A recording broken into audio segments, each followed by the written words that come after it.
What's up, guys? Winner Kills here. Welcome to a brand new deck profile. We've got Sekka Mermails with the Knightmare engine in the extra deck. So this is updated for the new ban list. I have the idea to sort of do two versions of this deck and make a deck profile for each. One extra deck probably be the same for both, but the main deck for the other build probably won't run Sekka and maybe just run a normal spell lineup that we see in like a typical Mermail build.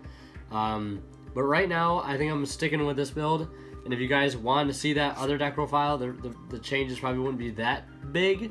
Or maybe a build without the Nightmares in the extra deck, more of like a less link heavy build. Let me know, as we can definitely get one of those made.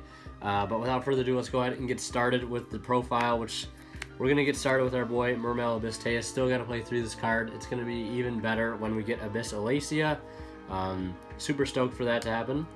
Double Megalo. And then I'm playing one Pike and one Gund. I was just playing these two, and that was it for the Mermail engine, but I really wanted to be able to make more combos using the Mermail engine because I still think it's pretty good.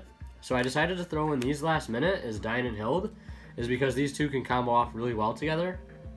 For example, like if you have both of these in hand, and I'm sure there's other combos to do with them. This is an example for those who don't know what these does. You special this guy, or her, and then you use this effect to special summon this, and then well, if this was sent to the grave, and then you can special summon a Mermail monster, so you can special summon this from hand, and then this is special summoned by a Mermail.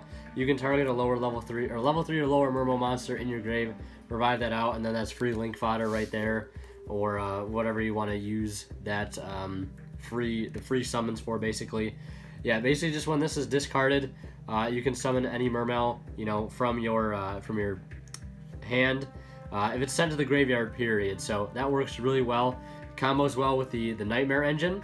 And then if Dine is added to hand, you can special summon her. And then if she was special summoned by the effect of another Mermail monster, you can summon, you know, Hild out of your grave, or Gund if you wanted to. So lots of combos with these two. That's why I wanted to throw them in. So they alone make the build 42 cards, but I think I'm okay with that because the extra combos I think are worth it.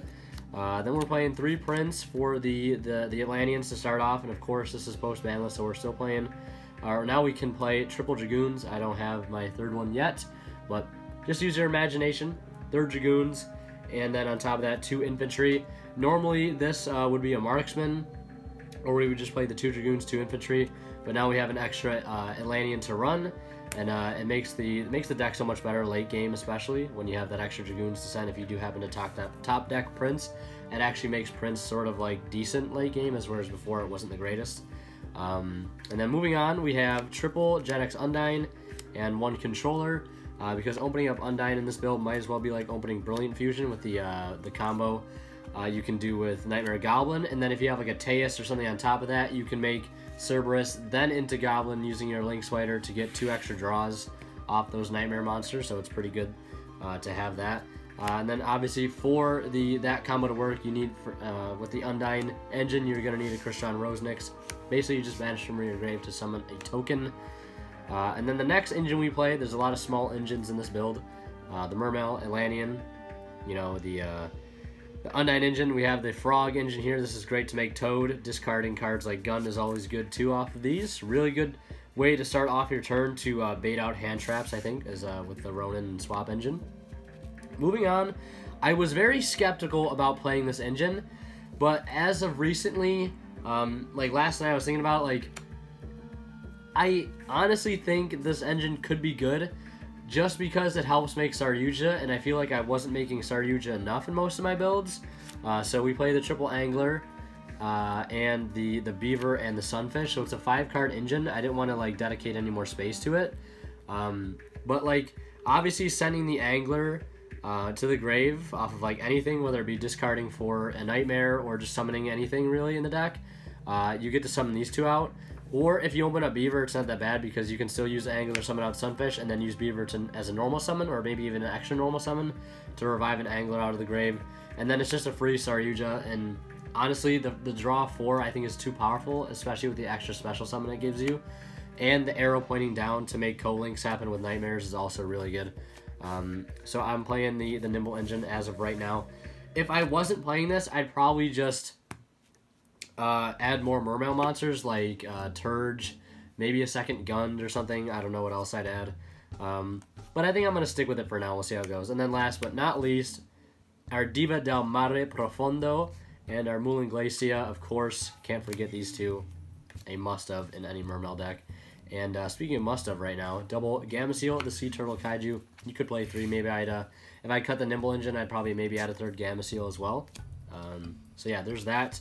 That's it for the water monsters, or everything in the main water engine, I should say. And then we have hand traps, which consist of 2 Ash Blossom and 2 Effect Veiler. I'm experimenting right now. I think Effect Veiler could be pretty good.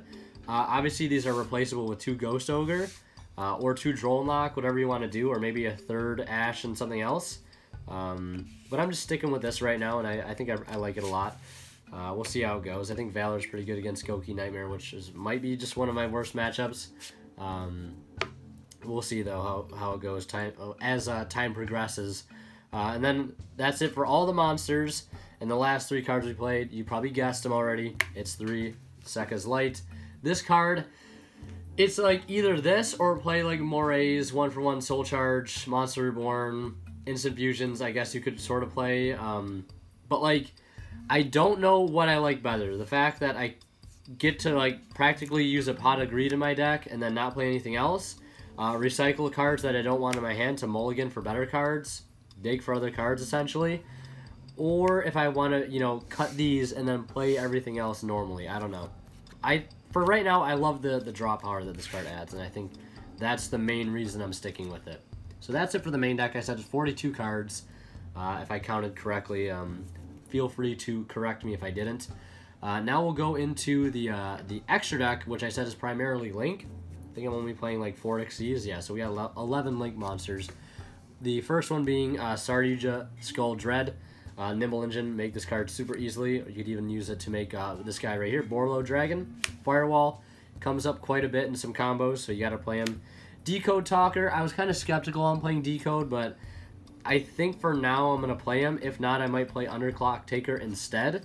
And then our Knightmare lineup, Unicorn, Goblin, Cerberus, and Phoenix, and that's it for the Nightmares. I know I'm not playing Griffin. It's because I don't have one right now.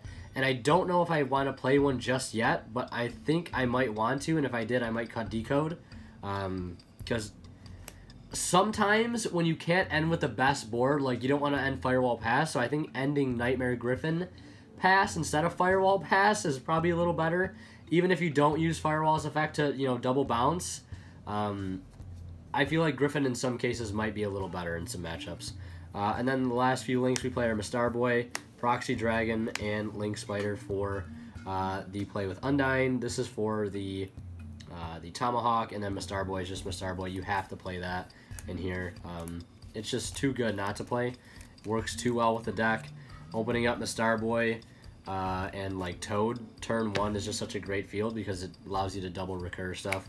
Xyz, 1 Tomahawk, 1 Abyss Dweller, and double Toad. Not playing Bahamut Shark. I just don't think it's that great. Rank 4s in this deck are not super common. You're only really making a rank 4 if you desperately want to, and like you're gonna tunnel vision for the rank 4, like if you have a Saryuja and maybe a revived like Dragoons on board that you had to normal or something. But like Bahamut Shark just never came up, and I found myself making the 2 Toads with just the 1 engine, you know, enough. So because what you can normally do is if you have a really bad hand and you just like summon swap, and maybe you open a swap too, you ditch the swap, send Ronin, make your first Toad, and then when this Toad dies, you add back a swap. And then your Ronin would be engraved, obviously. And then you can just normal swap, get that on your board, and then summon out another Ronin to make your other Toad, and then you could recycle them if you wanted to. But I think Dweller's pretty good right now to play. If I was going to cut any card in the extra deck, it'd probably be Dweller, honestly, because I don't like rank 4s that much in this build. And then I'll go into the side deck because I think it's kind of important right now. So for the side deck, I'm playing 1 Knightmare Mermaid. You're probably wondering where the hell this card was. Here it is in the side deck because I don't have really anywhere else to put it, I think. I don't know if I want to put it in my main deck just yet. And then the rest of the monsters are Ogre, Double a Droll, and a Ash Blossom. It's kind of scuffed. I know it's not the best side deck, but it is what it is. I think it's decent at best. Moving on, we have spells, and yeah, I'll explain this in a second. So triple Called by the Grave, and double Pot of Desires, as well as Raigeki Dark Hole. And these are all the spells that I'm siding currently. The reason I'm siding spells, and you're saying like, oh, you're playing Sekka's Light, you can't side the stuff in, you can't use Sekka's Light. Well, the thing about Sekka's Light is that it's a triple card, triple series cards that you can just side out, and they're always going to get sided out for the Desires, and that way I can side in other spells that I really need in some matchups, like Call by the Grave and Board Wipes for like going second against some decks. So that's my philosophy behind that. I think it's pretty decent. Have yet to really test the side deck a ton, but so far, setting out Sekkas for other good spells and traps I think it's working so far. And then the last 3 traps we play are triple Red Reboot, because with a deck like this, you have to side Red Reboot, because so many decks that like have quad back row that you need to OTK through, and you have to side it, you get to side against it. Like being able to side in a Red Reboot and just like pay the 4,000 from your hand just to OTK them, since they can't use any more traps, is just so nuts. It's just so nuts. Like, this card is insane. Like, it's so powerful. It's a hand trap Royal Decree. You have to play in a deck like this, especially when OTKs can be fragile. But they activate one trap, you pitch this, it can negate anything really, as long as it's not spell speed 4, and you just OTK and pop off, and it's just so good. You take the 4,000 life pay every time. It only takes half your life points to use, so it's always live technically, which is super nice. But yeah, that's pretty much it for the deck profile. I don't usually do side decks, as most of you know, but today I figured I'd throw one in there just for shits and giggles, I guess. But anyways, that's gonna be it for this video. I'm probably going to be live streaming after this video goes live, so if you're done watching this, you want to come see it played live IRL on stream. We're doing IRL duels tonight, the day this is made.